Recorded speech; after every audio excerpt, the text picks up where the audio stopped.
Hello everyone and welcome to Brave Souls Rewind, the show where I 200 older characters so you don't have to. Now I know I said I was gonna do Christmas Jushiro next, but hear me out. I don't wanna. That's not to say I never will, but right now I'd much rather do a rewind on this Yoruichi, since I'm a big fan. So that said, let's begin.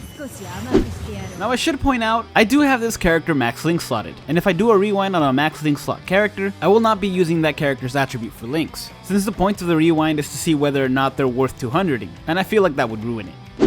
Now as always, I am starting off with a normal attack damage build. Obviously, this character is a high SP frenzied character, but when a character gets resurrected, their attack stat does go up. In her case, she started off with a 20% bruiser, and while she kept that 20% bruiser, she also got a 16% normal attack damage link. This means that not only did her attack stat go up, but her multipliers did too, and the result was actually pretty good. She was doing a decent amount of damage to all enemies, not just the ones she had killers to, and even though she was chappied, her strong attacks were still dealing a decent amount of damage. This is because under this build her attack stat was high, and of course she has frenzy. Now don't get me wrong, this build wasn't perfect. In my opinion, her normal attack damage string is a little slow. It does kind of help out that she has long reach at 20%, but she definitely would have benefited from adrenaline. Still, it's a decent build, and one that I'd say is viable, though maybe if you use it, don't chap her, since you can get more out of it that way.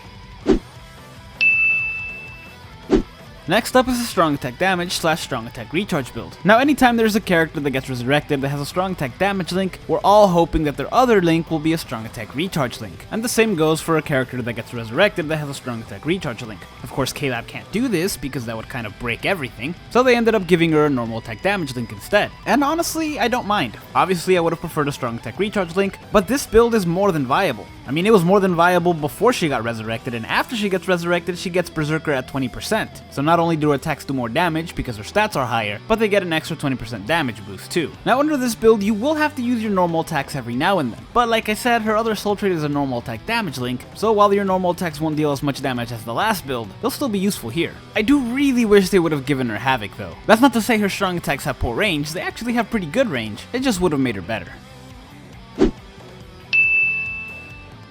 Now finally, there's the hybrid build, and they gave her a hybrid link. So I'm sure you know where this is going. The hybrid build is more than usable. Her normal attack already got a boost, and doing things this way means that you can use all of her attacks, and they all do a decent amount of damage. I will say I do prefer the last build to this one though, since it's still noticeable that her normal attacks aren't as fast. It's still a viable option though, and it's really good for taking out enemies that don't get immediately KO'd by her strong attacks. If you have this character, I definitely recommend you give all three of these builds a shot. I mean, when else are you going to get the opportunity to use a Yoruichi with a sword?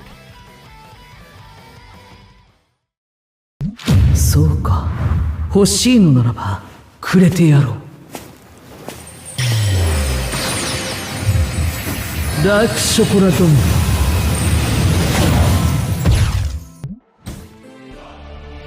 Thank you guys so much for watching. If you enjoyed this video, hit like and subscribe to the channel. Let me know what other characters you want to see in a rewind.